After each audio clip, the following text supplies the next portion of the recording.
I like things my way. My coffee, my schedule, and my treatment. So I talked to my doctor about self-injecting with the Vyvgart Hytrulo pre-filled syringe, which contains efgartigimod alpha and hyaluronidase QVFC. It's injected under your skin, subcutaneously. It means I can inject in my space, on my time. It's my treatment, my way. Visit VyvgartMyWay.com. That's VYVGART MyWay.com. And talk to your doctor about Vyvgart Hytrulo. Brought to you by argenx. I'm pretty confident talking into a mic. Hey, I'm doing it right now. But home projects? I second guess everything. Is that noise normal? Is that water damage? Who do I even call? That's where Thumbtack comes in. Just upload a photo or voice note, and it uses AI-powered search to match you with the right top-rated local pro. So instead of guessing, you get clarity and can hire with confidence. For your next home project, try Thumbtack. Hire the right pro today. He loves it freezing. She loves it hot. The Pod by 8 Sleep ends the argument for good, with independent temperature zones that keep both of you sleeping deeper. Try it at 8sleep.com. Hey, weirdos. I'm Alaina. I'm Ash. And this is Morbid.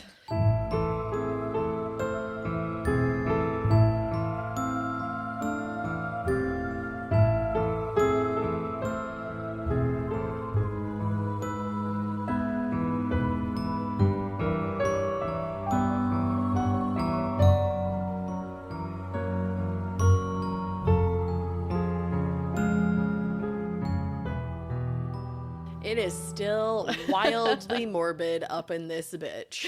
We are close to wrapping up our Jack the Ripper series. But no cigar. But not today. There's going to be one final episode after this where we are only going to discuss theories and suspects. It just needs its own episode. There's so many. I would like to hear from people to see like what their theories are and what their favorite suspect is, because I want to touch upon like most of them and at least be able to expel some and like be like, meh, maybe this one makes sense, you know? I'm excited to be like, meh, because I think that one's going to be like a little more like loosey-goosey of an episode, because we can just kind of like debate about what we think happened. We can just shoot the shit. We'll just shoot the shit about Jack the Ripper. But for this episode, episode 4, we're getting into the murder of Mary Jane Kelley, which was the final of the canonical 5 victims. It is arguably the worst one. It's real bad. That's really all the warning I can give you is like, wow, this is horrible. If you've made it this far, I think you can handle it, but like, it's gonna be real bad. If you haven't Googled the photo and you have like a weak stomach, I don't recommend doing that.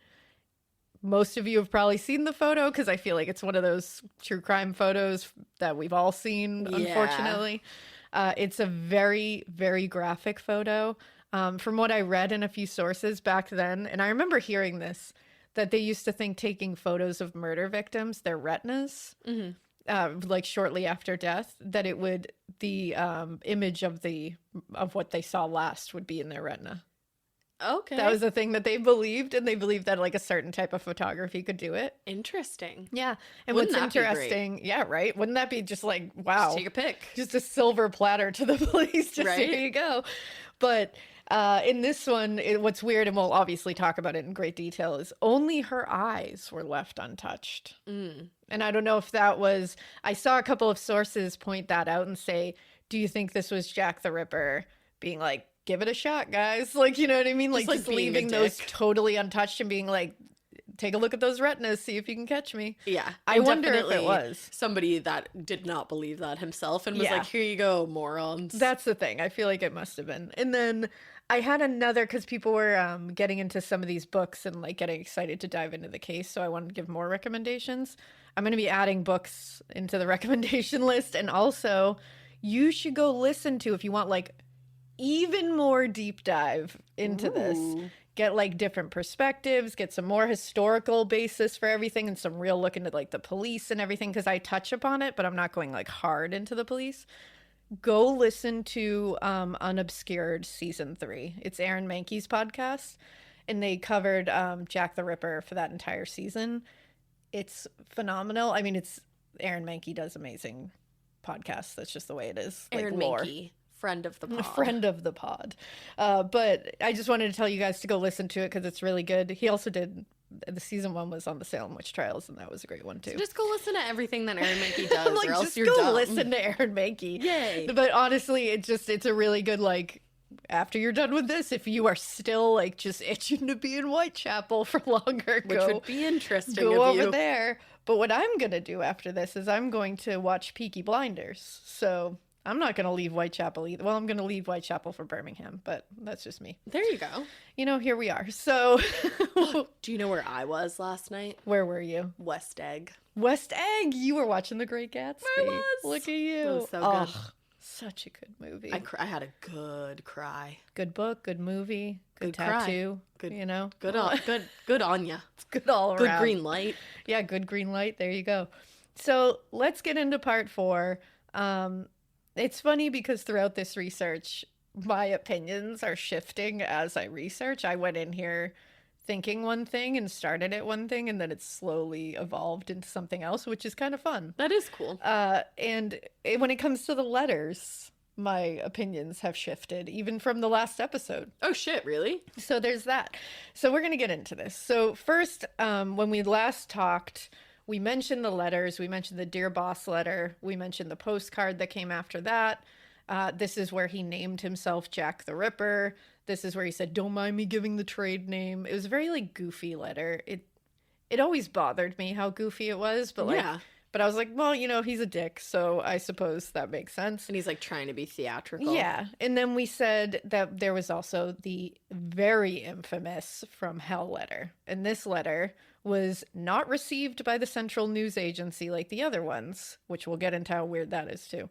This was sent to the head of the Whitechapel Vigilance Committee, George Lusk. And this one contained part of a kidney. Which we thought was weird. Do you Little still feel strange. that way? Still feel like that's weird. Okay, cool. So that, let me get into, because you're probably like the head of the Whitechapel Vigilance Committee. Like, what is that? Right? You're probably like, what the Yes. fuck is that? Yep. You're absolutely. I feel like I have a feeling, but for those who don't, Yeah. let's go. So George Lusk was the head of the Whitechapel Vigilance Committee, and what it was also called the Mile End Vigilance Committee, and it was formed earlier in the month, September 10th, 1888. It was put together by 16 men from local businesses. George Lusk was a builder, like a local builder. They were all like butchers, you know, leather, bakers, candlestick makers. They were everything. He was a builder. He was the head of the whole thing. It was put together because they just didn't think the Metropolitan Police Force could handle this shit. Sounds like they were onto something. Yeah, and they just didn't believe they were going to be protected. They didn't think it was really going well in there. They weren't. They weren't.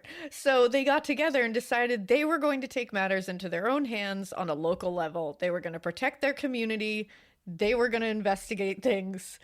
Sounds great on like a surface level. You're like, good for you. But then when you think about it, you're like, oh, that never works Yeah. out, I feel. I was going to say, how'd that go? How'd that go? Well, and we all know how that goed. There were also a ton of these vigilance committees. It wasn't just this one. This is the one, you know, that is well known mainly because of the area it was in and because of the head of this one got a fucking kidney sent to him. I think that's really what put it on the map. That'll do it. But these vigilance committees would patrol the streets. They would step into crimes if needed.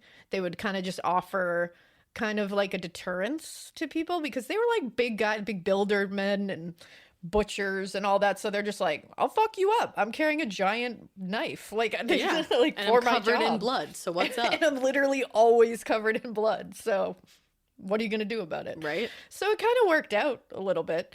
But the Star newspaper basically did a call to action to tell locals to rise up. Like the newspapers were like, hey, the police suck. You guys should probably do something. The newspapers were like, let's go, girls. Let's go, girls. So the Star on Saturday, September 8th, 1888, this was right before the Whitechapel Vigilance Committee was put together. They said in the Star, now there is only one thing to be done at this moment, and we can talk of larger reforms when we do away with the centralized, non-efficient military system which Sir Charles Warren has brought to perfection. The people of the East End must become their own police. They must form themselves at once vigilance committees. There should be a central committee which should map out the neighborhoods into districts and appoint the smaller committees. These again should at once devote themselves to volunteer patrol work at night as well as general detective service. Which I'm like, don't make them be detectives. Yeah. The unfortunates who are the objects of this man monster's malignity should be shadowed by one or two of the amateur patrols. They should be cautioned to walk in couples. Whistles and a signaling system should be provided, and means of summoning a rescue force should be at hand. We are not sure that every London district that should not make some effort of the kind, for the murderer may choose a fresh quarter now that Whitechapel is being made too hot to hold him. I love that. Too hot to hold Jack. We do not think that the police will put any obstacle in the way of this volunteer assistance. Hilaire. They will probably be only too glad to have their efforts supplemented by the spontaneous action of the inhabitants. Yeah, definitely. Not so much. But in any case, London must rouse itself. No woman is safe while this ghoul is abroad. Up, citizens, then, and do your own police work. I love it. Something that you probably wouldn't read in the newspaper today. Probably not. Well, maybe now, but I was gonna say maybe actually times have changed. But you know what? I do love that. I love the idea of like Whitechapel changing its like "Welcome to Whitechapel" sign to say like "Whitechapel, too hot to hold Jack."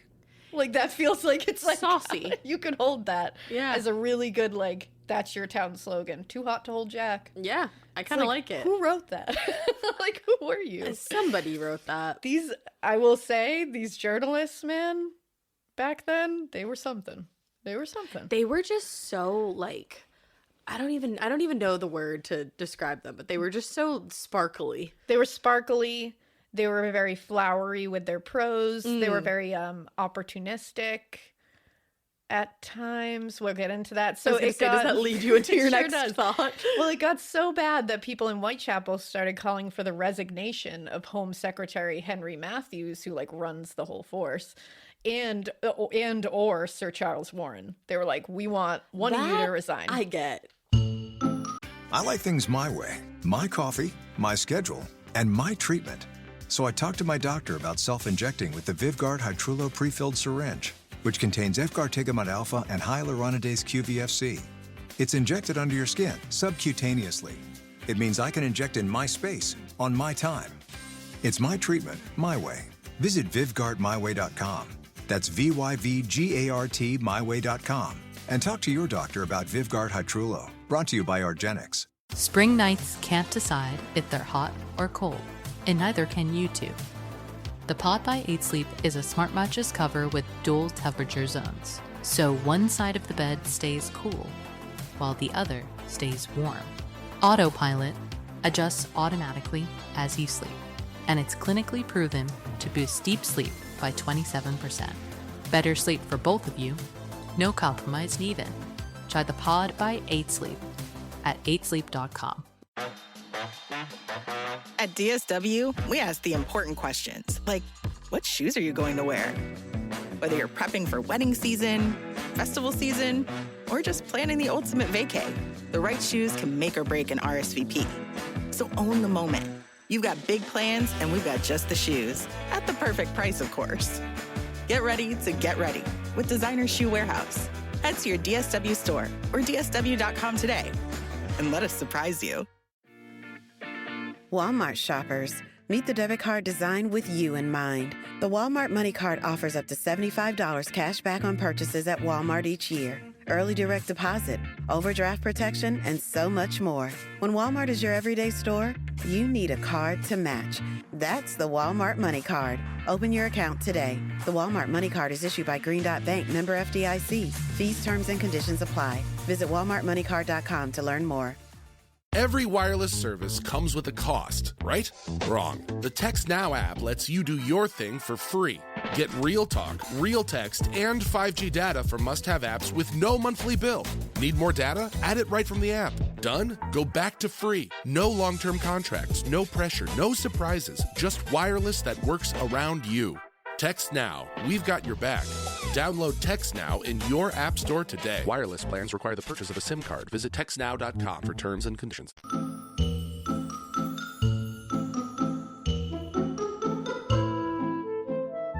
Oh, Summer summer is so hot. It's so disgusting. And I used to feel dehydrated all the time, but now I don't because of Liquid IV. You know, the hot summer months are here. I told you that just a second ago. You got to be proactive about keeping your body fueled and hydrated. Making hydration a priority can help us feel healthier in our everyday lives. And get this, 1 stick of Liquid IV in 16 ounces of water actually hydrates you 2 times faster and more efficiently than water alone. Plus, Liquid IV products taste absolutely freaking delicious. There are 10 refreshing flavors like Concord Grape, Lemon Lime, Pina Colada, Tropical Punch, and my personal favorite, Watermelon. Watermelon sugar, you know what I mean? I'm obsessed with Liquid IV. I'm honestly drinking it like all the time. I have one every single morning just to start the day off right and know that I've had a ton of water in my system. I just honestly, I love the watermelon one and I love the strawberry one, but I would drink any flavor of this. They could make a kale flavor and I bet they'd make it absolutely delicious. And I feel good after having one. I'm like, ooh, I feel ready to start my day, you know? I also just love that you can throw one in your purse super easily if you're going out for a little night and you're not going to be spending the night at home and you're going to have a couple drinks and you're like, ooh, let me just have a Liquid IV to top that all off. Also, it contains 5 essential vitamins, B3, B5, B6, B12, and vitamin C. It has 3 times the electrolytes of traditional sports drinks, and it's made with premium ingredients, which means no GMO, free from gluten, dairy, and soy. But what makes it so effective, you ask? Well, I'll tell ya. It's cellular transport technology, aka CTT, if you fancy, or if you nasty. It's designed to enhance rapid absorption of water and other key ingredients into the bloodstream. And by the way, Liquid IV not only tastes great, not only makes you feel good, it's super cute, it's also on a mission to change the world. And for every purchase, they actually donate a serving to someone in need. To date, Liquid IV has donated over 24 million servings globally. Love that. Grab your Liquid IV in bulk nationwide at Costco, or you can get 15% off when you go to liquidiv.com and use promo code MORBID at checkout. That's 15% off anything you order when you shop Better Hydration today using promo code MORBID at liquidiv.com. Hydrate yourself. So, of course, Home Secretary Matthews was quoted as saying, quote, "The failure of the police so far to detect the perpetrator of the Whitechapel murders is not due to any defect in the organization of the existing system of police, but to the extraordinary cunning and secrecy that characterizes those atrocious crimes." So he's like, it's not our fault, fuckers. It's that this guy is too fucking smart. And it's like, that's what you want to go with? And also, that's going to settle the public? That's the thing. It's like, first of all, that's really where you want to take this. That's okay. That it's not that we're dumb. He's just much smarter. That's the line you guys want to put on your log line here. That makes me feel happy and safe. And it's like, you think that exactly, everyone in Whitechapel is going to be like, oh, good. We were worried. Alrighty. We were worried it was just that you were dumb. But the fact is, he's just supernatural and way smarter than everybody. All right. Okay, we're fine then. Don't even worry about it. Just stop looking. Don't worry about it. Jesus. He's going to keep killing it. It's fine. He's too smart. Oy vey. So, October 16th, 1888, George Lusk receives a wild package in the mail. He got a square cardboard box that was about 3 inches in diameter. And when he opened this peculiar package, he found a letter. It was postmarked "From Hell." And half of a human fucking kidney was inside. Oh, a half? Only part of it. Oh, I knew part. I didn't know it was as much as a half, Oh, though. yeah, half of a I human thought he kidney. sent maybe a little tidbit of the kidney. Oh, no, he gave a pretty good chunk of it. Oh, can you imagine? No. Now, the organ was preserved in alcohol. They believe it was like wine. And was very real. And it was very human because Dr. Thomas Openshaw, who was the pathological curator of the London Hospital Museum, examined the kidney and said it was indeed a human kidney, and you can tell, and it was the right kidney.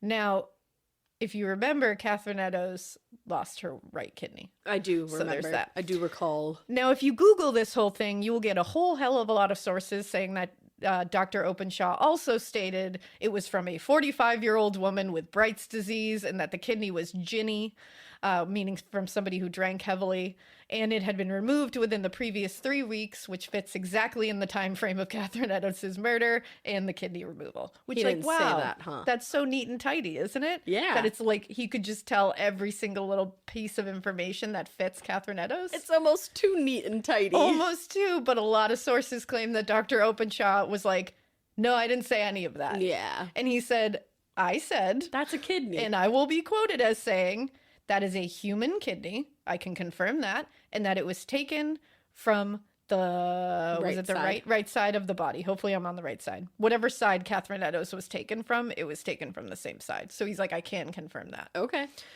But he was like, other than that, I don't really know. He did say that when compared to Catherine Eddowes' remaining kidney, it was similar Okay. in the way that it appeared, which would to me would mean it was like a little pale, Right. like miscolored, a little shriveled, little funky looking. So Because that's the thing. It's not like she just has any regular old kidneys. Exactly, To so- compare these is a pretty big deal. exactly saying that there's some kind of like Similarity. correlation between the two looking just physically is something. Yeah. That's something to hold on to.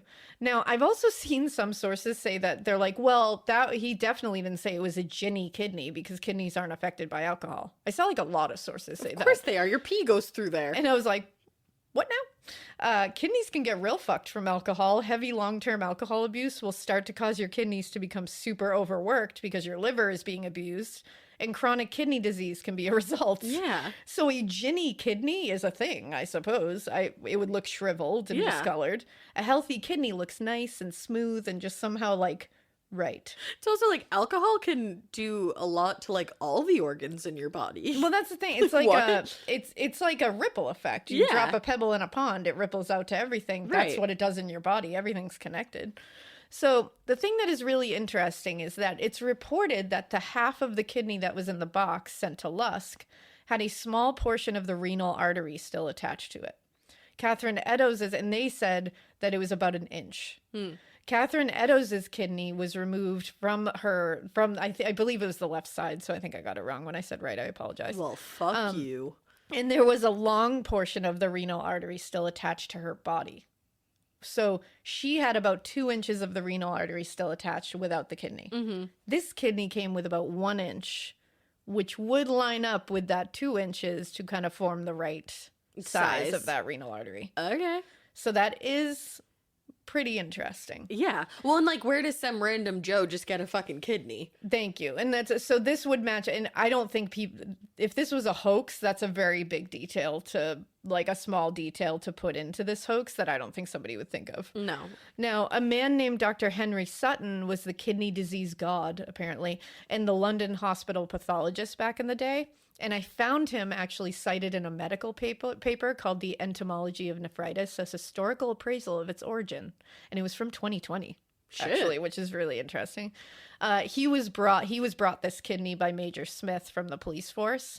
And after examining it, he said he would stake his reputation on the fact that this human kidney was placed into the wine preserve it was sent in within hours of being removed from the body. Damn. This would mean, because what they were saying was everybody's like, well, who the fuck would have a human kidney? Medical students. Yeah. Cadaver kidneys. You could take out a cadaver kidney and send it to someone and nobody would give a shit. Especially back then. Who the fuck's going to catch you? Yeah. They can't catch Jack the Ripper. They're not going to catch you. The recipient might give a shit. I mean, they would definitely give a shit. That's for sure. Touche.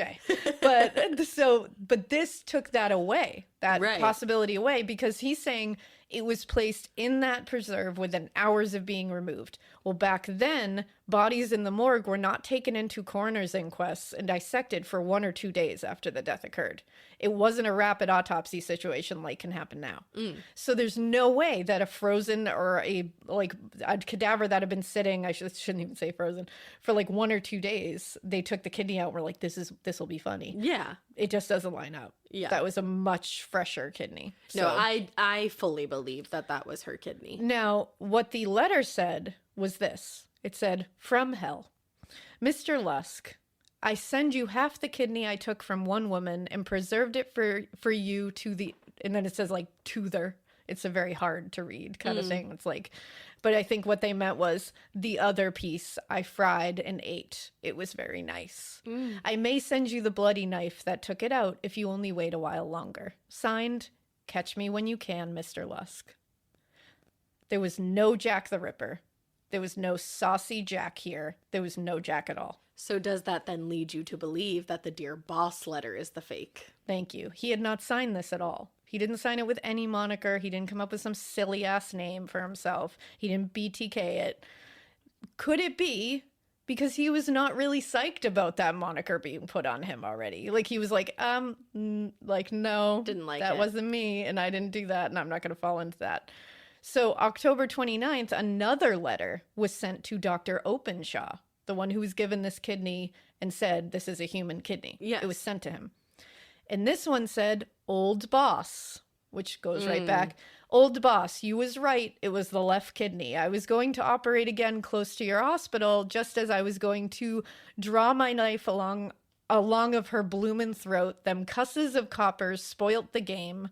But I guess it will be on the job soon, and I will send you another bit of innards. Jack the Ripper. Oh, have you seen the devil with his microscope and scalpel looking at a kidney with a slide cocked up? So here I go. Are you ready? Because I did this to John last night, and he was like, save me. He told me that this morning. He was like, please save it for the podcast. I don't know what to say. He literally said that. Here's my opinion now. All the letters besides the From Hell letter are bullshit. I think they were all three written by newspaper people to sell newspapers, and here is why. Okay. Number one, the Jack the Ripper moniker. Made up in the Dear Boss letter, used in the Old Boss letter and the Saucy Jack postcard, and then abandoned in the Mr. Lusk letter. The use of game and job interchangeably in all three of those letters, but not in the Mr. Lusk letter. In all three, he refers to what he's doing as both his job and a little game. He refers to it as a game, saying coppers spoilt the game, and then immediately in the same letter says he will be on the job. In the Dear Boss letter, he calls it his grand work, and then he says these murders are his funny little games. In the postcard, he's saying Saucy Jack's work, which is conflicting tones and ideas, like Saucy Jack, my work. Like very, Right. It doesn't make sense. This is just my opinion, having spent some time in this world through research and reading a lot of different things about it. But I think the real Ripper thinks of this, or thought of this, as one thing. And I don't think he thought of it as a game. I don't think he's confused or conflicted about how he sees it. I don't think that he was not sure whether this was his work or his game. He had one opinion, and I don't think he took this as a game. No. It doesn't ring true to me. And I don't think that he would I don't even think he would see it as a job. I think he sees it as a mission or a message or a punishment. There's some end game he has here. This is not like, oh, this is just my job to do this. No, I don't think that. And I like I said, it's not funny to him. It's not a game to him. I really don't see that. But the Lusk letters refer to it as neither. Right. It is not his work. It is not his game. He just talks about the This woman. is what I did. Right. And I think that's more what I see in these crime scenes. That makes sense to me. That's somebody that's like, fuck you guys, this isn't a game, this isn't my job. I have a message to send, or I have a punishment to dole out. And the From Hell letter, while it is theatrical, it is not nearly as theatrical as the other two letters. Like, And the tone is entirely different. Well, actually, I would beg to differ. The Really? tones are all very jovial and over the top. Yeah. All three of those. And they all have similar misspellings. They all have similar, like, ha-has in them, and Saucy Jack, and they're all signed Jack the Ripper. They all, to me, seem like they were written from the same perspective. No. I'm maybe I referenced the wrong one. I'm saying the one that came with the kidney is less jovial. That's the Friend from Hell. yeah. Yeah. So you're saying Oh, all three? So there's 4 letters. 4 letters. There's Got the it. Dear Boss letter. There's the postcard. Mm-hmm. Both came to the Central News Agency. And then there's another one that came after the From Hell letter to Dr. Openshaw. Yep. All 3 of those are jovial as fuck. They're jokey. They're Right. ridiculous. They all reference Jack. Right. The From Hell letter has not one hint of joke to it. That's what I was saying. Yeah. That's the From Hell letter. Yep. So And also, so there's the job in the game thing that is ringing true in all three of those other ones, but nowhere in the From Hell one. Then where it was sent. So the Dear Boss letter and the postcard was sent to it was sent to the Central News Agency. The From Hell letter was sent to the head of the Whitechapel Vigilance Committee, which had formed again because of distrust of police and their ability to keep Whitechapel safe from this monster. Doesn't it make sense that he would seek out this guy to send it to, rather than a newspaper man, a doctor, or a cop? It would make more sense to send it to this guy, because this guy's the one that's like out there in the trenches here, pretending to be like the head of the detective force at this point. Yeah. So I would think this would be like, hey, like civilian pretending to be a cop, here you go. Right, like you think you can handle this? Exactly. And number 4, the coagulated blood in the ginger bottle from the Dear Boss letter. So I will go back to the Dear Boss letter to give you this, just because I'm sure I wouldn't remember either. In the Dear Boss letter, he says, once he talks about his funny little games, he says, I saved some of the proper red stuff in a ginger beer bottle over the last job to write with, but it went thick like glue and I can't use it. Red ink is fit enough, I hope. Ha ha. So what he's talking about there, obviously, is coagulated blood in a ginger beer bottle. Yep. And what he's saying is that he's kept that from the last job he did, like a while ago. And that, oh no, I can't write with it now because it went coagulated like jelly. This is a medically minded person. It's very clear. Yes. The real killer would not be shocked that blood collected in a ginger bottle would coagulate in the bottle by the time they sat down to write that stupid letter.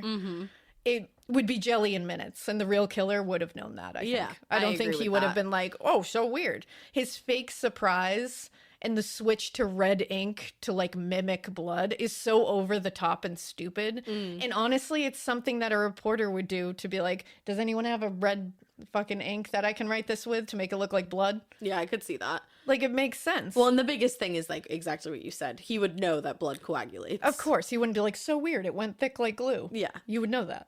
So then number 5, the tone. Like we were talking about, all 3 of the others are jovial, silly, over the top. They are too much. The From Hell letter is dark, ominous, and to the fucking point. Exactly. It also contained actual physical evidence. I think he sent that to scare and terrify. I think he liked the fear he was spreading, and it wasn't meant to be a funny thing. He wasn't sitting here going, hardy har har, saucy Jack. Like, that's not what he was doing. Right. He was like, I want to fuck everyone's world up. I'm going to scare the shit out of everyone. And here's a fucking kidney. Yeah. The other ones are like, so silly, aren't I? Right. Burr, burr, burr, burr. It's like, that just doesn't make any sense. And even the letter itself is blank and dead sounding. Even just what he wrote is dead. It's dead words. He just tells him what's in the package. Here's half a kidney. He says he may send the weapon he used to remove it. He's like, maybe. He does a little taunt, a little hint of a taunt at the end. Which makes sense, because, like, why send the letter but to taunt? But it's more of a, you can't stop me. Right. And less of a, this is fun, hardy har kind of vibe. It's literally at the end like, you won't stop me. That's it. Yeah. And that is why that just rings true to me. The From Hell one is real to me. The other ones, not so much. No. It's atrocious and real, yeah, I think. I buy what you're saying. It just makes sense. When you really look at them, and we'll try to like post some of the pictures of them for this episode. But when you, even just looking at them and reading through them, you will see a marked tone difference between those 3 and that one. Yeah. It's completely different. And the other 3 just make sense that they would be written by someone who thinks that they're doing a serial killer impression, I suppose. And it's like, no, that's like a caricature of what this is. I agree. So, yeah. So that's just how I feel about that. And also Robert Anderson, our jet setter, off in Switzerland and then Paris and then home. This man. He wrote memoirs later that were called The Lighter Side of My Official Life. Oh, okay. And in it, he needed a lighter side of his official life. Poor thing. And in it, he wrote, quote, so I will only add here that the Jack the Ripper letter, which is preserved in the police museum at New Scotland Yard, and that is like the Dear Boss letter, is the creation of an enterprising journalist. Wow. His successor had the same thought. Sir Melville Macnaghten took over as head of the CID in 1903, and he said it was definitely a journalist. He said, quote, "In this ghastly production, I have always thought I could discern the stained forefinger of a journalist. Indeed, a year later, I had shrewd suspicions as to the actual author. But whoever did pen the gruesome stuff, it is certain to my mind that it was not the mad miscreant who had committed the murders." And they're not talking about the From Hell letter. Now, the Dear Boss letter feels real on first glance because, like I said it last time, I was like, you know what? This one feels real to me. Yeah. Because of the ear thing. And it's because he says, I'm going to clip the next one's ear off, and then he did. Yeah. Now, it was turned into police on September 29th, which was hours before the double event and the murder of Catherine Eddowes, who had her ear clipped off. But the Central News Agency claimed they received the letter on September 27th and waited until the day of the murders to turn it into police. Which is weird. Is something amiss here with dates? Possibly. And another thing, George Sims, who was a journalist at the time and who wrote a weekly Sunday column, he was like heavily into this investigation and he was very suspicious of all these letters. He brought up the notion that the Dear Boss letter and postcard were sent to a news agency and not to a specific newspaper or to the cops. A news agency, because the Central News Agency, what it did was it sold papers. It sold papers, or stories, excuse me. It sold stories to other papers and news outlets. They were not a paper themselves. They sold the stories out. Which makes even more sense because then they're going to make more money. It is a hub that can spread the story or news items to various sources. Wouldn't someone just send this letter directly to the papers, or better yet, the actual investigators? Right. Why would they choose a news agency? So George Sim actually wrote, quote, "The fact that the self-postcard proclaimed assassin sent this imitation blood-besmeared communication to the Central News people opens up a wide field for theory. How many among you, my dear readers, would have hit upon the idea of the Central News as a receptacle for your confidence?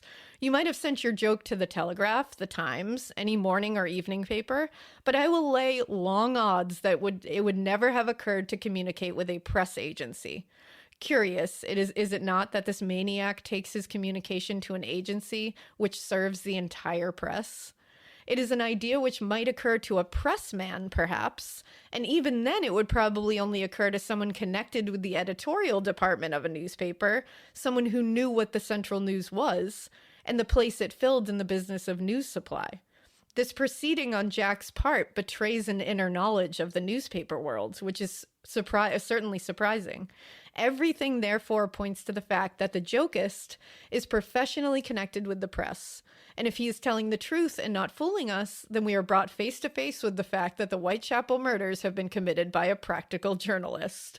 Perhaps a real live editor, which is absurd. And at that, I think I will leave it. He's like, and drop the mic. So he's basically like, especially at that time, no one knew what the Central News was. I was going to ask that. People wouldn't know that. No Right. layman is going to know that that's what that does unless you're in the press business. Mm-hmm. And then you know that it can get out to everybody. Mm-hmm. Now, the postcard was talking like it was sent before the double event.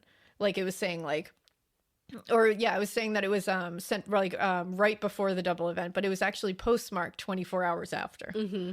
So it seems like whoever tried it, they tried to make that look like it was sent before, but it was actually not. It like didn't they work fucked out for with those them. dates and it didn't work. So then in 1993, a letter was discovered by a man named Stuart Evans. This letter is called the Littlechild letter because it was written by Chief Inspector John George Littlechild, who was the head of the secret department of Scotland Yard. And it was written to George R. Sims, who was an author and journalist himself. In this letter, he says that he is sure Tom Bulling, who was the one who received the original Dear Boss letter at the Central News, he was the creator of the original letters. Bulling was the man that received it but then passed it along to police. So he says in that Littlechild letter, the investigator says he's absolutely sure that Tom Bulling did it. Okay. So, I mean, that could be him just being like, yeah, I know it. But it's still interesting. Yeah. Now, by this point, the murders had followed some kind of time pattern, which people just realized at this point. The first one was August 31st. The next one was September 8th. The next one was September 30th. The next one would have been October 8th if it was going like 8:30. Right. So October 8th comes around, Everybody's waiting. nothing. October 30th comes around, nothing. So they're like, did they stop? And a whole month went by, nothing related to the Ripper. Women are starting to feel safer in the sense that it seems like maybe he was arrested or gone or who knows. Which is the perfect time for him, in his opinion. Unfortunately, this meant that people took their walls down, didn't stay as vigilant as they would have. And then November 9th, which is right around the 8, 9, 30, 31 kind of pattern he's going in, November 9th, his final victim was found, lying completely hacked to death on her own bed in the room 13 Miller's Court off Dorset Street in Spitalfields. The scene of her murder is one that will definitely always go down as the worst and most gruesome in history. Absolutely. Now, interestingly, and probably purposefully in my opinion, this was also happened to be Lord Mayor's Day in London, which involved celebrating the new Lord Mayor. And it is an annual event that still happens. This would mean that there would be tons of police at the event, and the rest of the city would be pretty much on their own. This was such a prime moment for him to do his worst, most intricate, and most time-consuming murder yet. It was distraction that was perfectly built in, and it probably is why he didn't do any in October. He probably waited that month because he didn't want to risk being caught before he could use this specific distraction to complete his magnum opus. He didn't want to get caught in October and not be able to do this thing that I think he had planned all along. Okay. So this woman that they found was Mary Jane Kelley. She was known later as Ginger, Fair Emma, Dark Mary, Black Mary, and Mary Jeanette. Oh, I like the last one. Yeah. So she was only 25 years old when she was murdered. gosh. She was very young, much younger than the previous victims. A lot of her history, unfortunately, is very sparse. It's questionable. She told a lot of tales. So we're Okay. not really sure. We hear a lot of it from like men she was with and like women who ran like brothels that she was living in. So we're hearing like bits and pieces of it. So I'll pass on what I found in most sources and what people think maybe at least most of the truest portions of her life. Now, she was born in Limerick in Ireland around 1863. She had at least 8 or 9 siblings, and when she was very young, her father, John Kelley, moved their family to South Wales because their home was being ravaged by the potato famine. Oh. He got a job there in the tin industry, and things were going okay.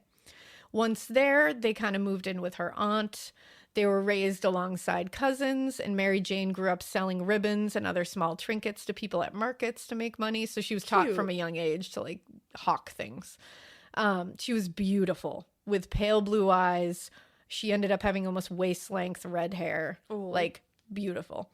People for her whole life, people fell all over themselves for her. Really? Yeah, it's all through adulthood. At 16 years old, she met a man named John Davies, who was a coal miner. There are conflicting reports, but she married this man, and then she said that he died in a coal mining explosion. But it also could be that she just left him and moved to Cardiff with her cousin. So there are reports later that he never died and she was still actually legally married to him at her death. And I found her death certificate, which says her name is listed as Marie Jeanette Kelley, otherwise Davies. Huh. So her last name was still Davies. Okay. So I think she was still married. Sounds like it. Now, Marie Jeanette, we'll get into, that's not her legal name. That's what she liked to be called, and that's what's on her birthstone. She just really liked France, and she really liked her name That's being more French sounding. fantastic. She was a Francophile. She was, exactly. Now, it was in Cardiff that she got into sex work to survive. She was without her husband's income, and things were tough financially. There were not any opportunities for women outside of hawking items, like we said, in laundering. And again, without a place to be in a laundress, you cannot launder items. So according to her later very serious partner, who becomes like a big part of everything, his name was Joseph Barnett. She told him that between 1880 and 1881, she was admitted and spent about 9 months in Cardiff Royal Infirmary.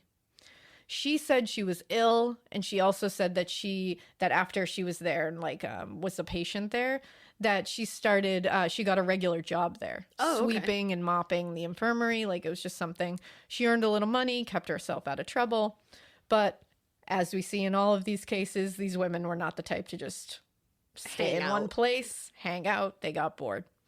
So this is when she moved to London in 1884. And she actually had some luck at first here. She was like a nursemaid for a few families. She became employed as a maid to a woman named Mary Cornelia Edwards. She only stuck with this one for a bit. It was like a really good job. She lived in a nice house, but this lady was like an older lady, and she was like, I'm bored of this and I don't want to do it. So she was already looking for something else very quickly.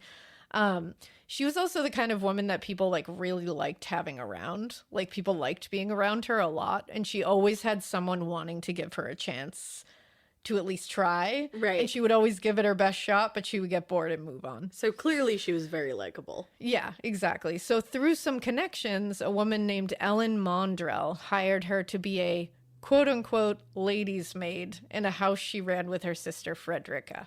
It was a high-class brothel, and it was fronting as a finishing school located at 28 Collingham Place in Kensington. Okay. So her official job was ladies' maid. I kind of love that it's a high-class It is very high class. So she began making a lot of money there. Like, she was making good money. She was able to do a lot of the things she wanted to do. She was able to buy, like, cool clothes. She was really, it was a good situation at first for her, like, financially. Again, get a little luck. Yeah, and then exactly. Horrible. Now, at this point, she was very popular here. Clients would request her specifically. She had many regulars that would come back all the time. This is when she really got the nickname Ginger. Everybody would call her that there.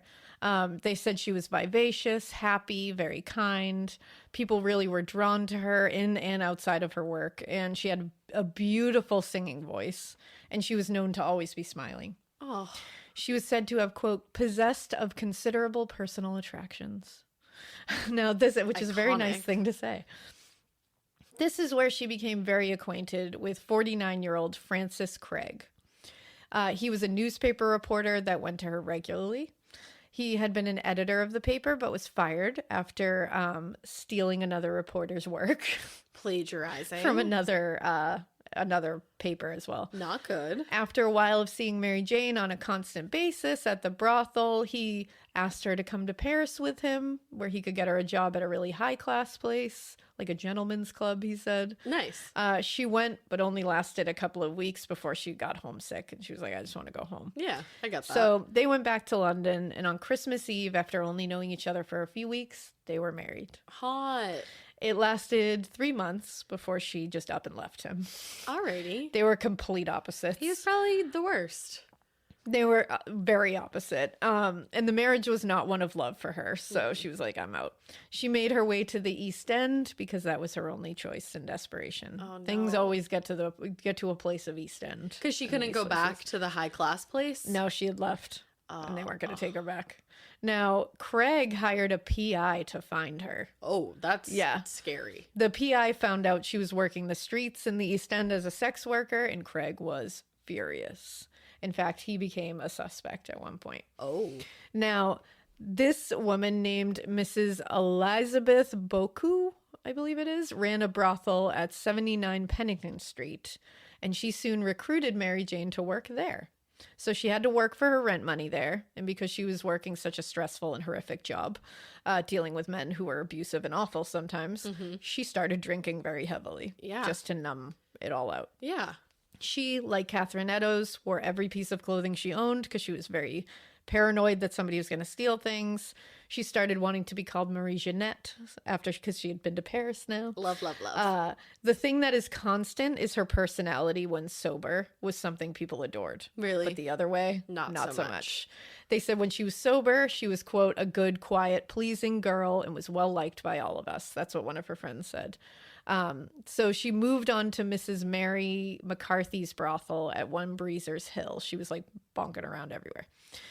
Later, she said about Mary Jane that she was, quote, one of the most decent and nicest girls you could meet when sober.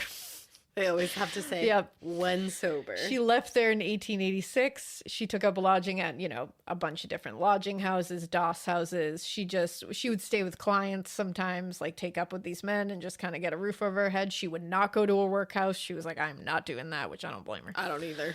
One of these clients that she took up with for a little while was Joseph Fleming, who was a client that she lived with on Bethel Green Road. She really liked him, according to a lot of people who knew her at the time. And I think their relationship kind of continued on the sly for a while. Okay. She has these certain relationships that I'm like, I feel like that was kind of lovely. And I that- don't know if you had stayed. Why'd you stay there? Yeah. Maybe that would have worked, but we don't know anything about it, so I can't even say it. Now, in 1887, she moved to Spitalfields and was staying at Cooney's on Flower and Dean Street, where Catherine Eddowes had been staying before her murder. Thought so. As soon as you said it, I was like, yeah, you're like, why do wait I know a second. that place? There's a real possibility that they met and knew each other.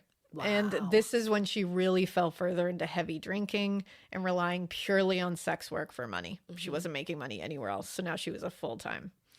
Now, April 8th, 1888, she met a man named Joseph Barnett at the 10 Bells Pub, which is still up and you can go there. We have to go. Yeah. And at one point they named it the Jack the Ripper or something like that. That's heinous. And then moved it back to and it's like, yeah. Guys, Yeah. let's think about branding before we go full it's like, send. that one's, first of all, that's just a bad name. Yeah. It just doesn't sound good. And then second of all, it's like, come on. Like, really? I don't know about that. Yeah. But that it's ain't 10 it. Bells Pub. He was a laborer. He was Irish as well. He was a kind man. It said he was very awkward, very just quiet. They got along, and literally the next day they met again for a drink, and then they were like, do you want to just live together? Fuck yeah. I just love the spontaneity. The spontaneity. It's just like, let's go for it. Do it. What else? I mean, what the fuck else are you going to do? Honestly, at this point. So this was kind of like Catherine Eddowes and John Kelley. They just lodged together at Dawson lodging houses. Yeah. They were acting as husband and wife. That's just the way it was. Well, and Now- I'm sure, sorry to interrupt you. I'm sure it probably helped them too to feel a little sense of protection. Of course, Like somebody's looking out for them. Yeah, that's exactly it. You guys are looking out for each other. Right. So Dorset Street was a regular place for them to stay together. We all remember what Dorset Street is. It's the worst one. Sure do. She was still earning small amounts of out on the streets. Barnett did not want her to be doing that work. He was not happy with that. Well, especially now he knows what's going on too. Exactly. And when he had met her, she said that she made money by making silk flowers and selling them. And he was like, that's not what you do. Yeah. So when he found out that that's what her full-time job was, he was a little peeved. Well, but I would have said, sir, what else do you expect me to do? Exactly. You gonna teach me a skill? You're going to teach me a skill? You're going to get me a job? skill. Let's go. So he got a job and he was like, I'm going to try to support us so you don't Good. have to do that. See, a skill. Yeah, and it seemed like they really liked each other and that he possibly loved her at one point, I feel like. I Because think I think he he did. It did sounds care like about it. her. She started getting heavier and heavier into drinking now.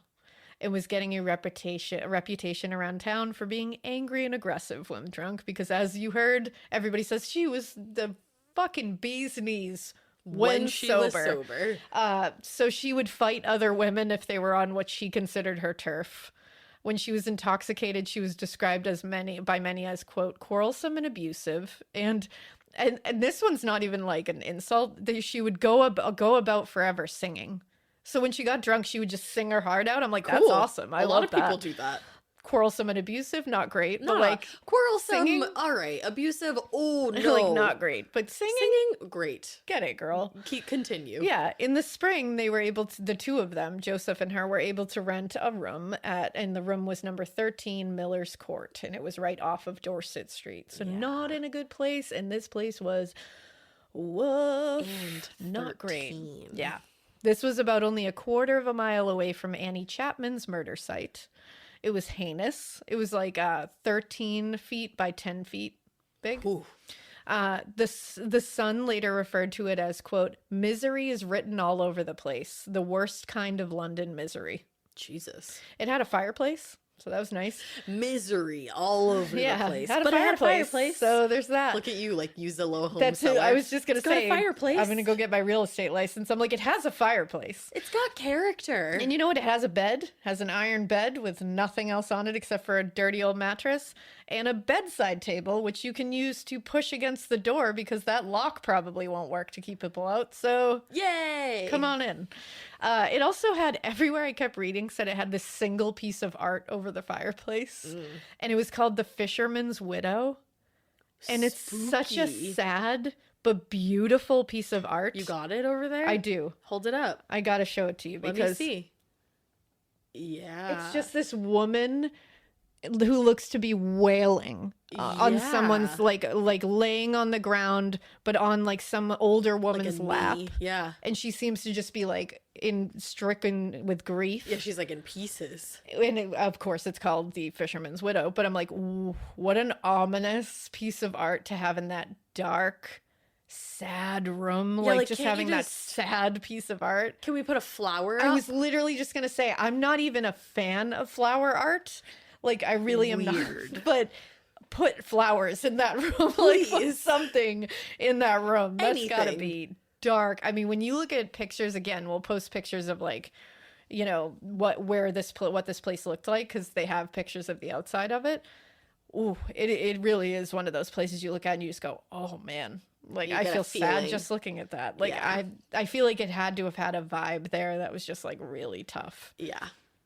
But it had art. Well, because you think of, I mean, the energy of the people in the home goes with the energy of the home. Exactly. And it's like, this was a place that a lot of sex workers rented rooms there. Right. And they used it to bring clients back and all that. So it was like a place of desperation. And it was a place where they all kind of had to help each other, which they did. They all like tried to protect each other and like look out for each other. So it was kind of like a little community, but it was all based out of desperation. And that's what made it sad. Now, in fact, it was later reported in various outlets that Mary Jane Kelley and Annie Chapman definitely knew each other. Right. And they may have, and the fact, obviously, that she was staying at Flower and Dean Street at Cooney's meant she definitely had run into Catherine Eddowes at any point. And again, this is a community of women who are likely seeing each other on a regular basis. They definitely know who each other is. They've run into each other. I bet. Which makes it even scarier that they're like losing friends here. Yeah, it does.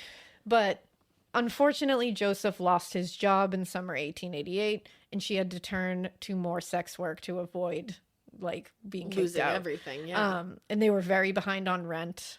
The guy, I think his name was John McCarthy, was the landlord. He was like, okay.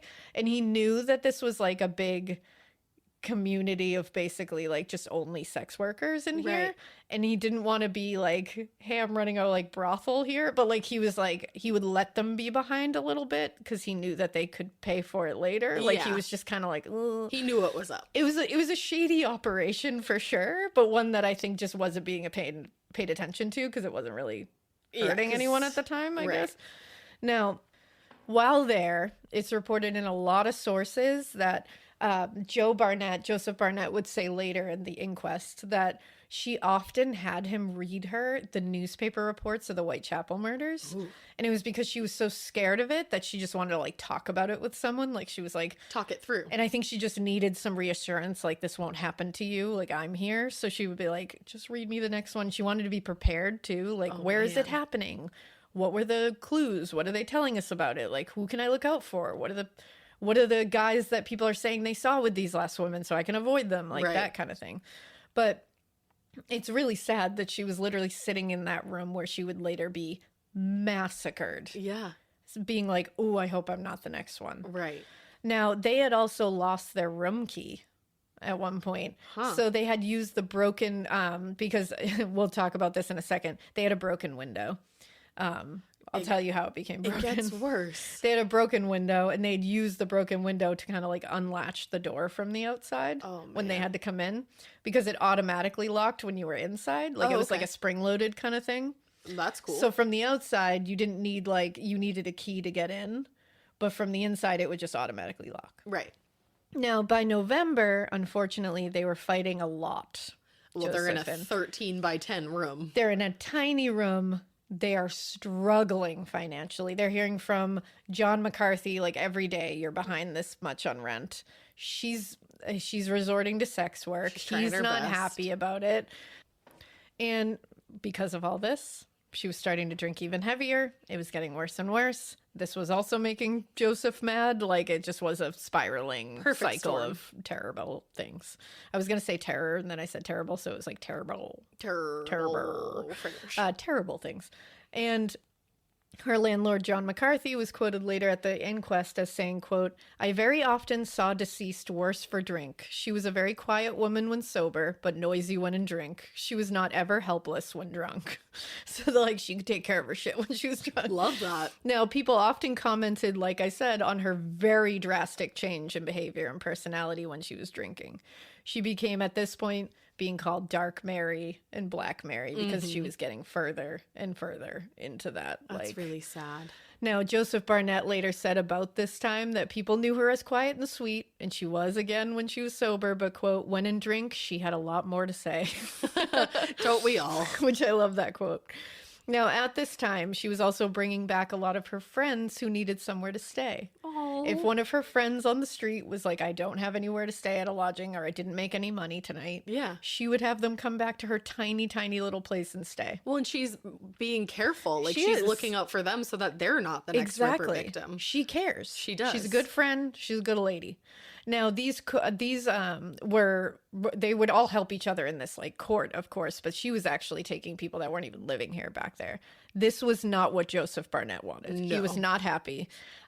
He was, again, against the whole street life to begin with, and he also was like, "This is a postage stamp that we're staying in, and, like, now you're adding another person to this."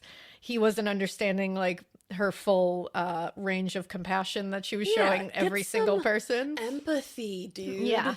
So they fought a lot about this, and they fought through later October and early November. Then in November, she brought another friend to stay with them, and after a huge fight where they broke a window, that's where the window was broken, or she broke the window, it said, he walked out, and they never lived together again. That was their breaking point. Did they see each other?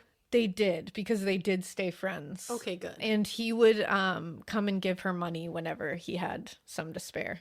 So he loved I think he loved her. That's the thing. I really think he loved her. I think they just weren't compatible. No, he also is like one of the only men in this story that sounds like a good man. That seems like he tried. Yeah. That he gave it his best shot. Because there was no mention of him abusing her whatsoever. Nobody that I could see in any reports said that there was abuse of any kind that they saw. In fact, most people said that they seemed like in fact, one said they seemed like a darling couple. Yeah.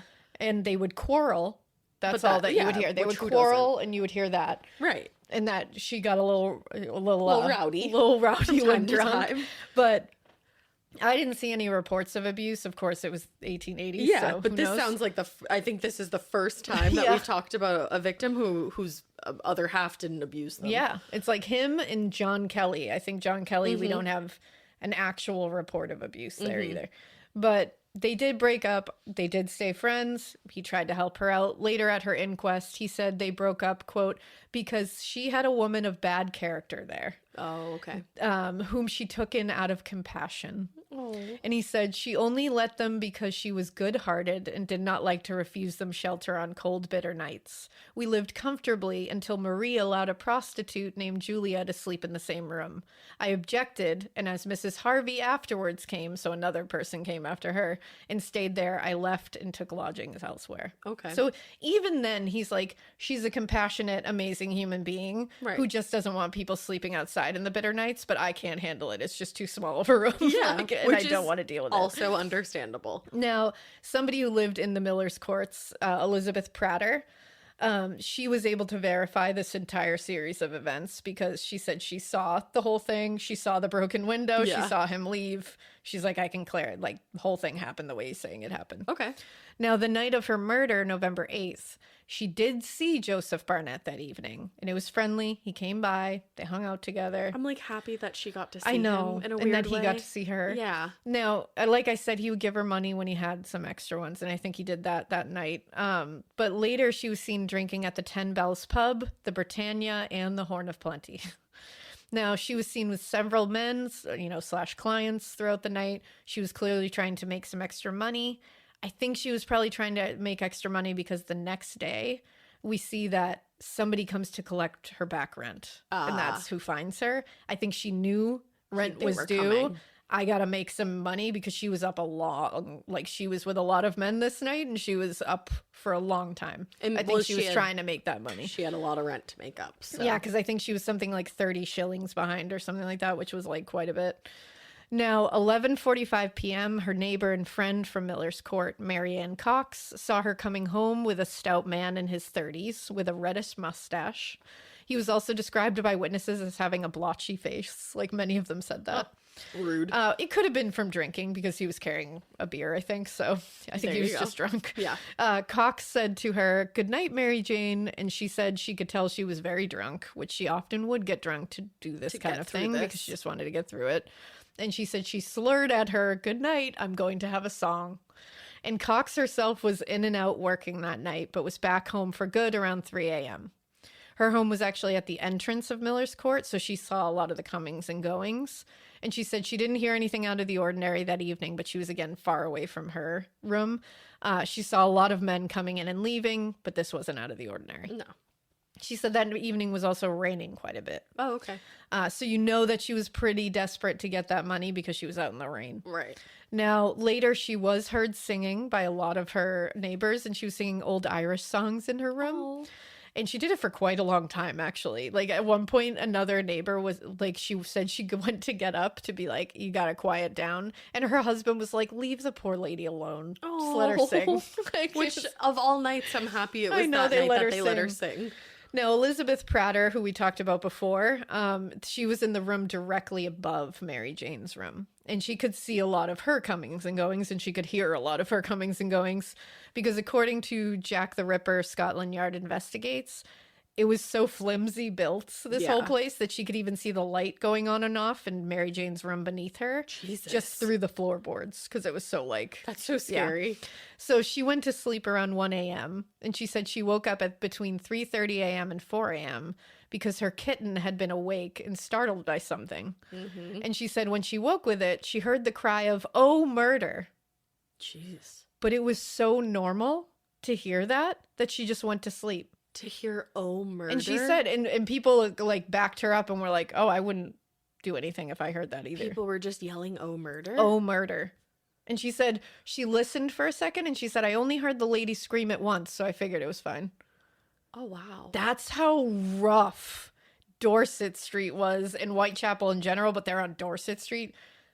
That shit, like, you hear "Oh, murder" and like a wail of "Oh, murder." And Jack the Ripper has been perusing around and this they're area. just thinking, like, but it was so normal at that Wow. point that she did not even blink an eye. That's wild. Isn't that nuts? Yes. Wild. So around 4 a.m., Sarah Lewis of 2 Miller's Court, she also heard someone yell, "Oh, murder." And this was around 4 a.m. too, right around the same time. So she Okay. probably heard the same one. Same one, yeah. But she ignored it and went to sleep too because she said, "We hear it all the time." Okay. Now, the next day, 10:45 a.m., the landlord's assistant, Thomas Bowyer, went to collect rent from Mary Jane. No one answered when he knocked, so he looked into the broken window and he saw the scene that we know to be the scene. He saw 2 giant heaps of blood and flesh sitting on the bedside table, and on the bed was the mutilated human form of Mary Jane Kelley. He ran to get the landlord, John McCarthy, who came to the scene and immediately called police. Inspector Aberline, our dude, he was brought on scene. He was a badass immediately. Right away, he called for the entirety of Miller's Court to be cordoned off and no one be allowed to go in and no one be allowed to come out. Good. Dr. Baxter Phillips, my dude, he was called. He came on scene and he immediately called for Sir Charles Warren to arrive. And he said, "Bring his newfangled bloodhounds and see if we can get a trail." Because that was the new thing. He was trying out like bloodhounds. All right. He said, "No one should be allowed inside the room until this is done. We don't want to like fuck up the trail." Yeah. So they're like on it. They're Yeah. like, "Let's do this right, guys." Hell yeah. Like, we have a room to work with now. Let's really do this police work right. Well, that's the thing. They actually, I mean, it was. Everything else has been out in the street. Yeah. So they've done the best they could, I suppose. But this one, they're like, okay, we really got to take this as like an opportunity. And they're probably hopeful that they'll find something. That's the thing. They're like, we need to contain this because he finally gave us a room to work with, and let's make sure we don't fuck this up. right. So he's like, go call Sir Charles Warren. But Sir Charles Warren no longer sat in the position of Commissioner of Metropolitan Police Force at that time. He had resigned the day before. the day before. And it was not made public yet or passed down to any of these people, so they had no idea. What this case is just a series of unfortunate events. It's so true. Just like nothing ever works out in this case. And I'll tell you, this is the whole Sir Charles Warren story of why this happened. When he first came on in that position, he had problems with the structure of the police department because it felt like he was lacking control and was under the thumb of the Home Security, the Home Secretary, Henry Matthews, who he butted heads with. Okay. So he actually tendered a resignation back then, like way in the beginning. He tendered a resignation, but it was not accepted. You can't, wait, what? Yeah, you can like not accept a resignation, which I always think is very weird that you're just like, no. I didn't know that. You're like, I quit. And they're like, no, you don't. What? I mean, you can still leave though. Like, and he was like, I did, but you would leave under like bad circumstances. Yeah. Wow. So it's so wild. He was just like, too bad. Now, back in May, before Robert Anderson was head of the CID, a guy named James Monroe had the job. Mm-hmm. He and Matthews were kind of like brosy. Like they were pretty tight, and they clashed with Warren a lot. It sounds like a lot of people clashed with Warren. Yeah. Now, before Warren could tender another resignation, because he was like, I can't handle this shit, like I'm out. Monroe did it first. Oh. He tendered his own resignation, but then he immediately was hired back into the Home Secretary office. So in a similar position, which is so shady, he resigned, then came back in a different position above Warren. Damn. Which was Henry Matthews' deal. Like, he did that on purpose. Yup. So that pissed Warren off, which I understand. Of course. Now, I mentioned earlier that the people of Whitechapel were calling for the resignation of either Matthews or Warren pretty loudly at this point. They had lost faith in the police. Something had to change. So Matthews looked for a way around this to save his own butt. Of course. Of course. See, recently, Sir Charles Warren had written an article about the police in Murray's magazine. This was not weird. Public figures would do this, but the rule was that they had to stay anonymous if you were on the police force. And he wrote this article about basically like the disorganization of the police. Like he was complaining about how this structure doesn't work and that everybody needs to be on this. He was right. Okay.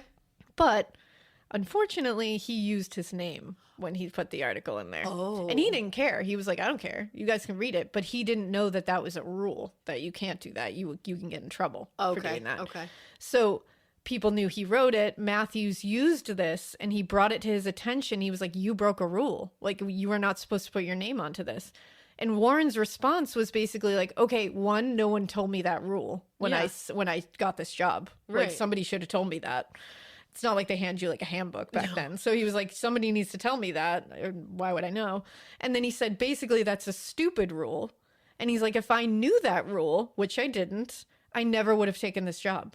Because he's like, I would never like anonymously say my piece. Like I'm saying my piece or I'm not. That's it. I'm upfront about things. Exactly.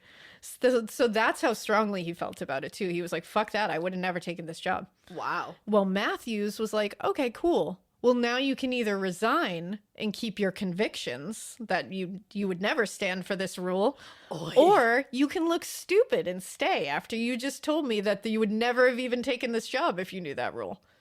And now you have to abide by that rule that you said you never would have even taken this job with. So he threw up the deuce real quick. He certainly did. So Warren resigned. He was like, nope, I'm not going to stay here and look like an idiot. All right. So Matthews put Monroe in his fucking position. Yeah, that's called favoritism. Petty bitches up in here. I have never seen anything. I was like, girls, settle down.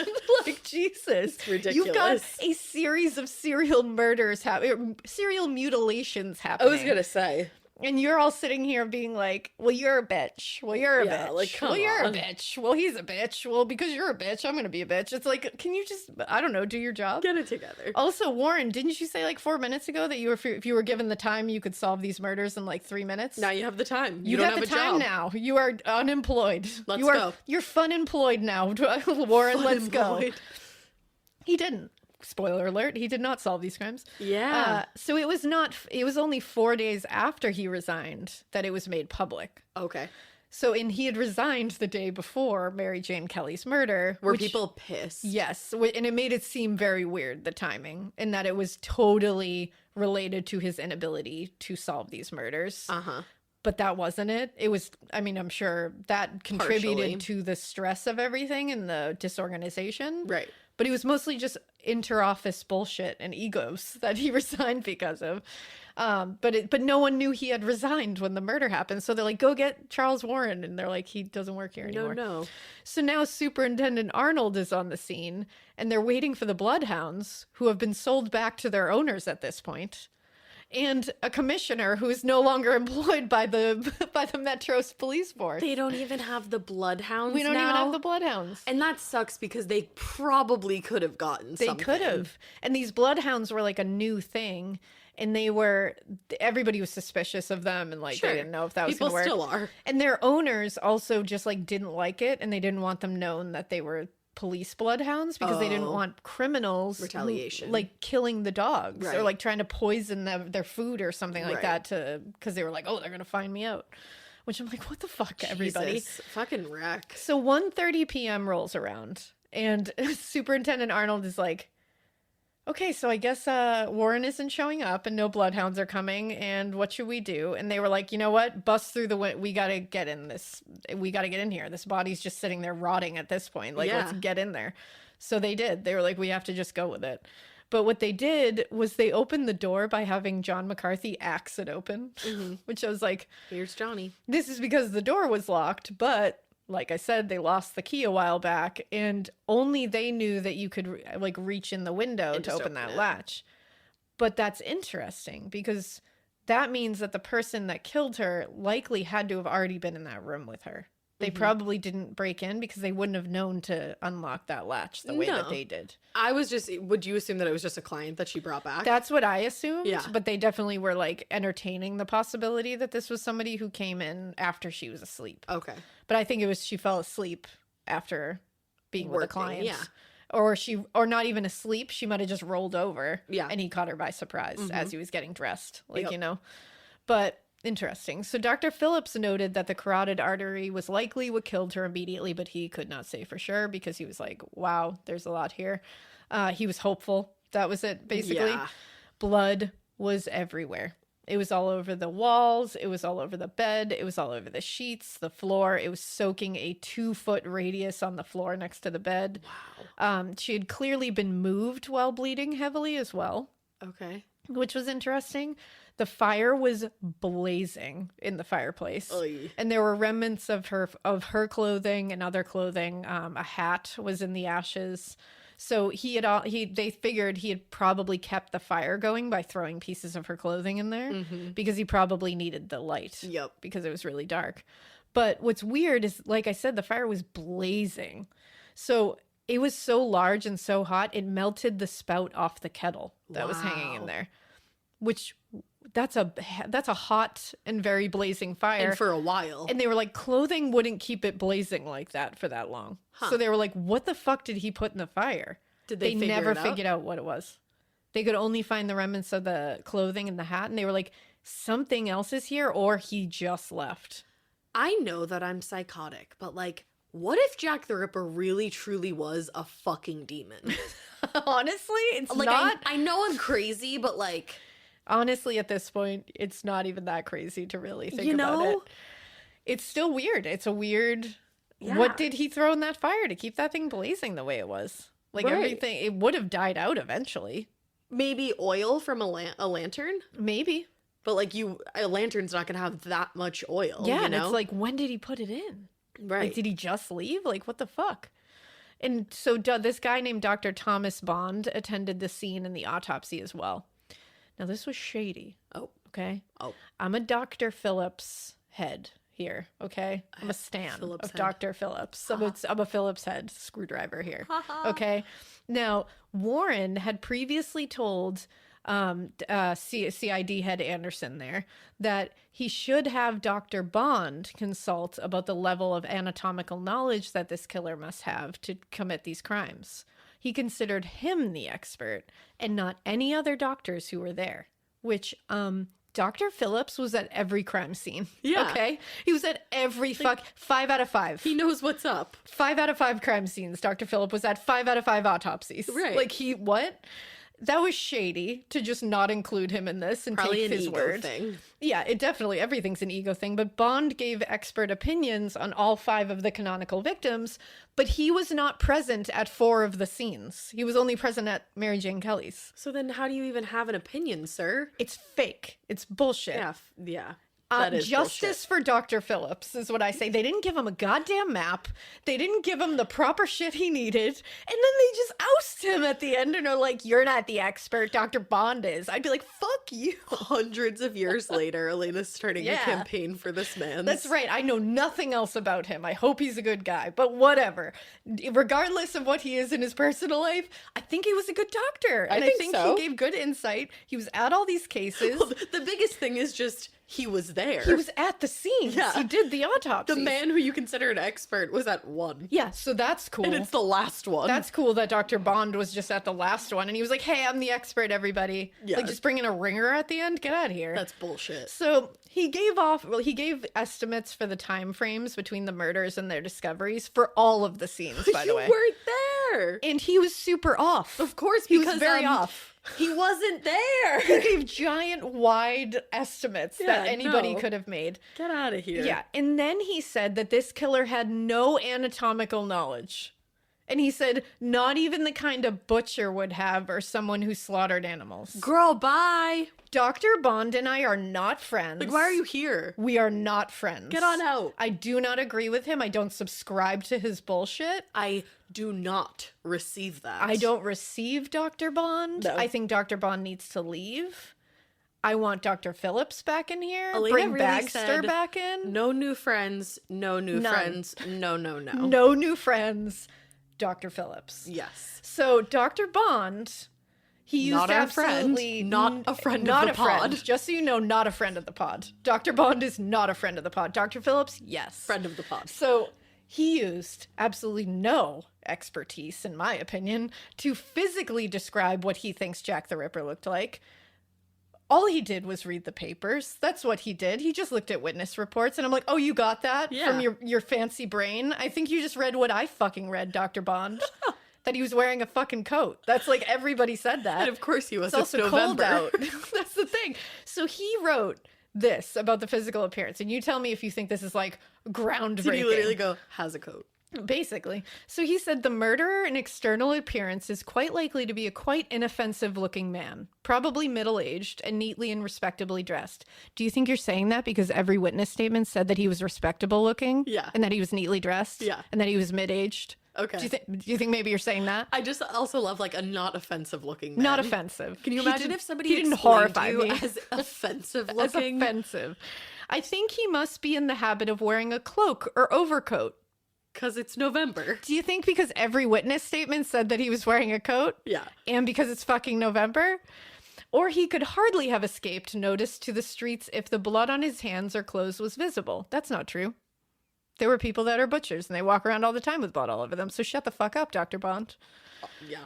Assuming the murderer to be such a person as I've just described, I don't. He would probably be solitary and eccentric in his habits. Okay, I kind of think that's right. Also, he is most likely to be a man without regular occupation, but with some small income or pension. He is possibly living among respectable persons who have some knowledge of his character and habits and who may have grounds for suspicion that he is not quite right in his mind at times. Yeah. Such persons would probably be unwilling to communicate suspicions to police for fear of trouble or notoriety, whereas if he were a prospect of reward, it might overcome their scruples. Okay. So, okay. The physical description, stupid. You didn't need to say that. We all know. We all read the witness statements, man. We get it. He's Yeah. wearing a coat. The end of it was pretty good. He's not a goblin. We know. But It's not offensive. I agree that he has to have some kind of earnings because he is visiting women of the night.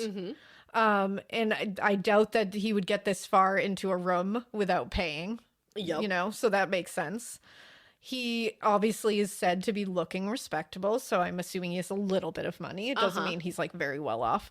I would think that somebody who does this, who like moonlights doing this, would probably not be a very normal person in their like all the time. Yeah, they might stray a little bit. And I think people probably would be like, yeah, he's a little off. Yeah. Like, he likes weird shit. And that's why I think he maybe is, like, into medical shit, because he's probably one of those people that they're like, he's a little weird. Yeah, Like he likes bones and shit. Like, like me. He would be like me. I was that just people would be gonna like, say, like how people describe you. yeah. You mean? But, like, his is, like, real. Like, his is, you gotta be actually worried about it. I'm always worried about you, TBH. But... As you should be. Yeah. I feel like that's, like, how everybody should go through life. Just Yeah.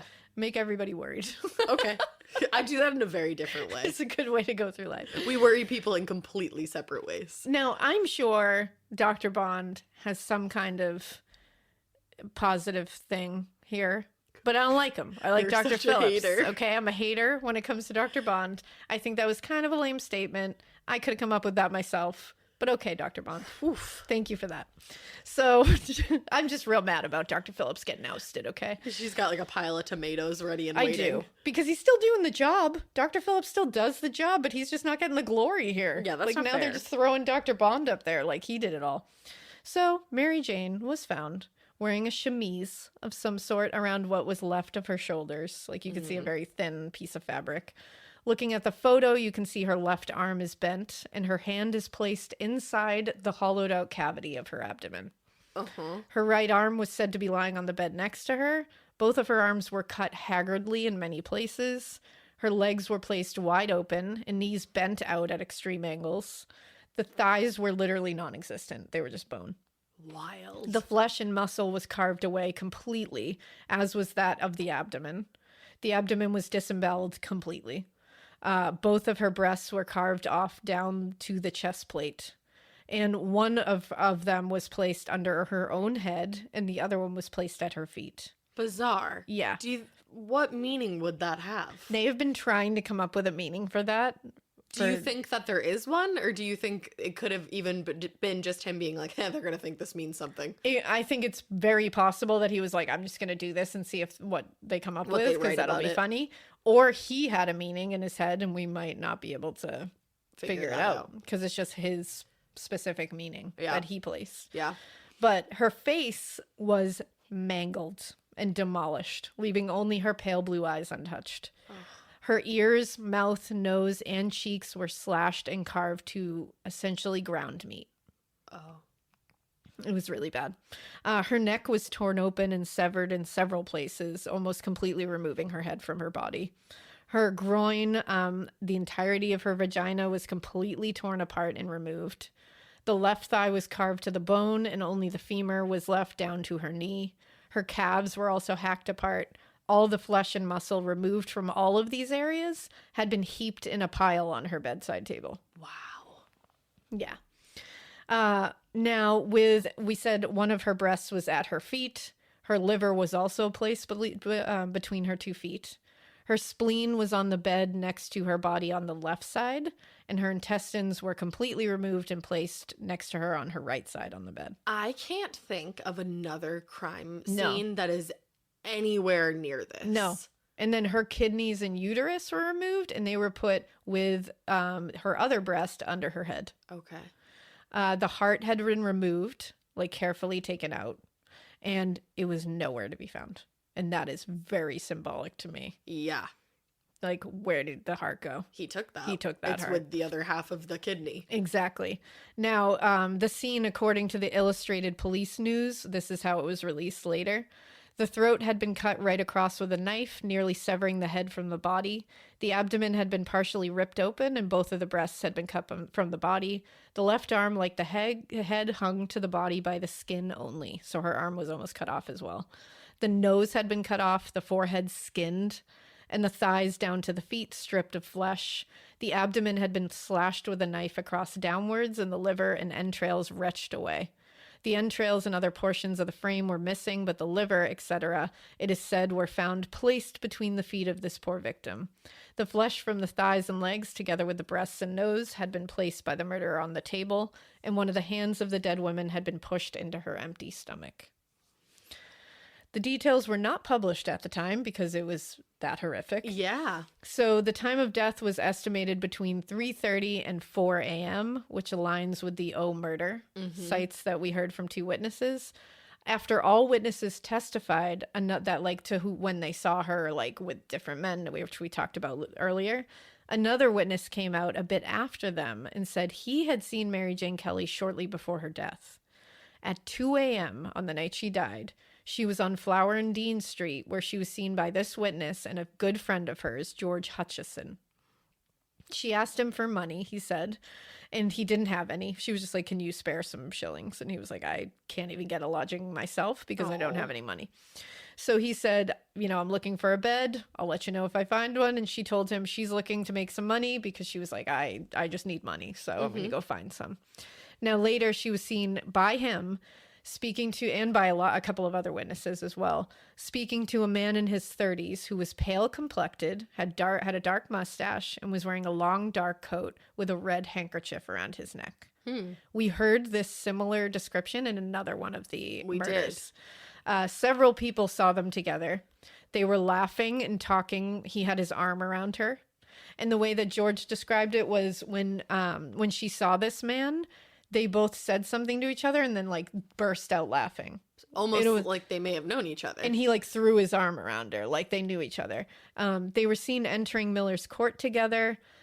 He also said that this man was carrying a package of some kind. Always is. And that he kept his head down with his hat tipped over his eyes. And he heard her say to him, "All right, my dear, come along. You will be comfortable." And he said that he waited outside of Miller's Court. He followed them because he was like, I just wanted to like see, like this guy seemed off to me. Yeah, he had a feeling. And he said he had known Mary Jane for like 3 years. Yeah. And he's like, I just gave a shit. So he was like, I just wanted to make sure she was okay. So he walked to the end of Miller's Court and watched. And he watched them enter the house, the room. And he said he waited. And he was like, I was going to wait to see if she came out. Some people think he was waiting because when he came out, he was going to go in and be like, can I stay here? Because he had nowhere to stay. Yeah. But who knows what was the real answer? He waited for a while. And he said he waited there and he didn't come out. So he said, that's when I left. Yeah. Who knows if this is the guy and that he never came out of there until he was done? Yeah. And he's like, I don't know, but we have no idea. They questioned him a lot because they were worried that he was a suspect too, because he was claiming to be the last person. Right.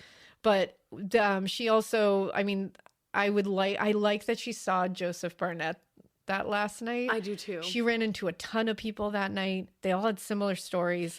Two other people saw this guy with her. To me, Sounds that like seems he's like the guy. He might be the guy. That package he was holding. The package, the fact that it's a similar description to Another a one. previous description, and especially the fact that he was keeping his head down. Yeah.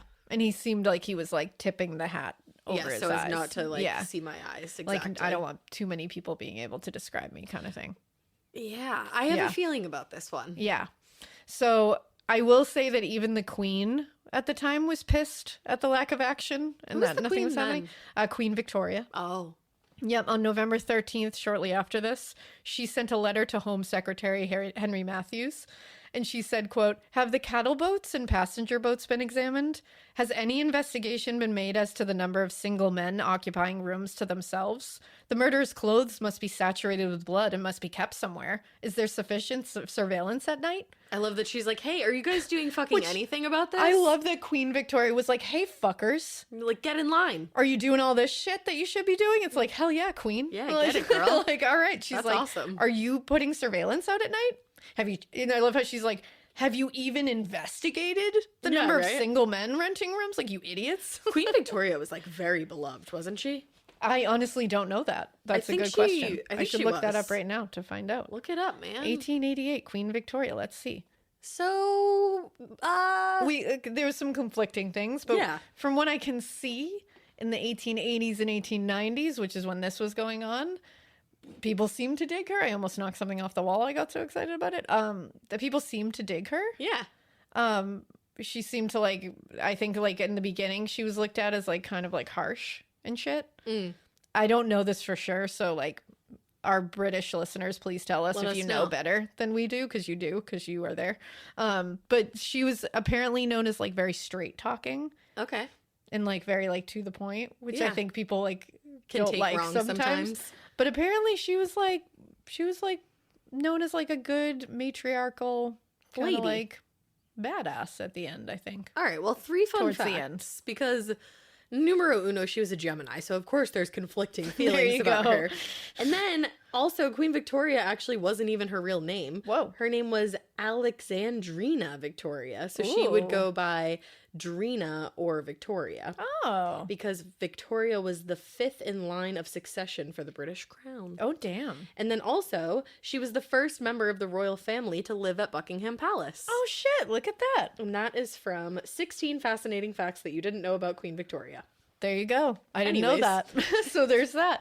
But you know what? She was basically like, hey, Whitechapel Police Force and Metropolitan Police, can you get on it? Yeah, Do you want me to do your job for you? let's go. Which is pretty Queen Victoria-ish. It sounds, Sounds like like it. So it makes sense.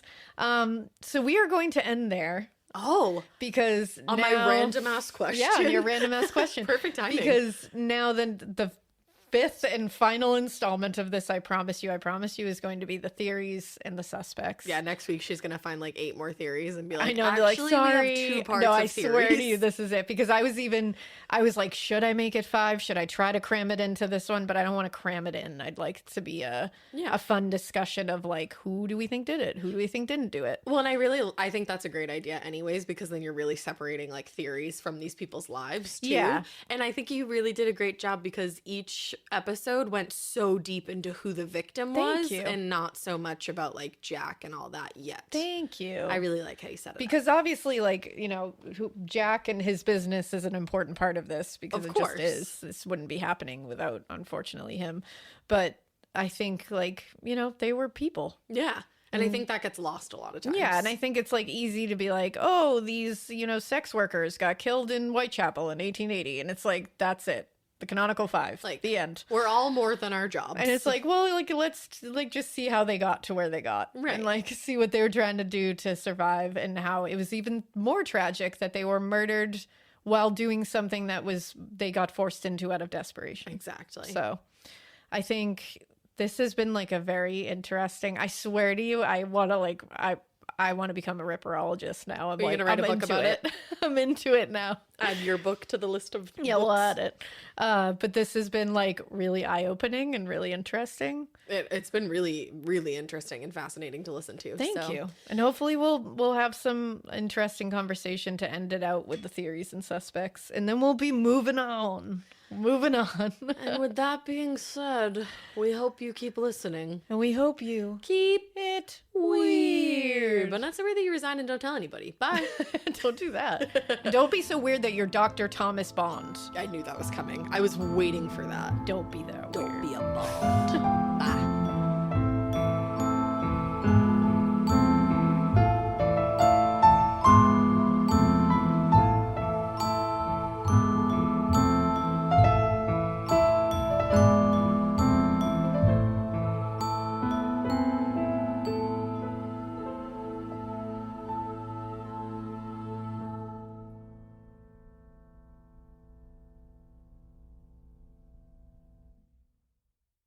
I like things my way. My coffee, my schedule, and my treatment. So I talked to my doctor about self-injecting with the Vyvgart Hytrulo prefilled syringe, which contains efgartigimod alpha and hyaluronidase QVFC. It's injected under your skin, subcutaneously. It means I can inject in my space, on my time. It's my treatment, my way. Visit VyvgartMyWay.com. That's VYVGART MyWay.com. And talk to your doctor about Vyvgart Hytrulo. Brought to you by Argenix. You've tried melatonin, the white noise machine, the blackout curtains, the magnesium, and you're sleeping fine. Not great, just fine. At some point, you have to consider the 4-year-old pillow is doing more damage than the magnesium is fixing. Coop Sleep Goods is running a bundle sale July 9th through the 20th. The starter bundle is the move. 2 pillows plus a sheet set, 40% off. And we're not saying it'll fix everything. We're just saying you've tried everything else. Coop's pillows are adjustable, designed to fit how you sleep, not just tolerate it. Mix and match any 2 pillows at 25% off or go all in on the starter bundle. One real upgrade beats 6 mediocre ones. Head to coopsleepgoods.com/comedy. That's COOP sleepgoods.com/comedy for 40% off the starter bundle and 25% off all other bundles.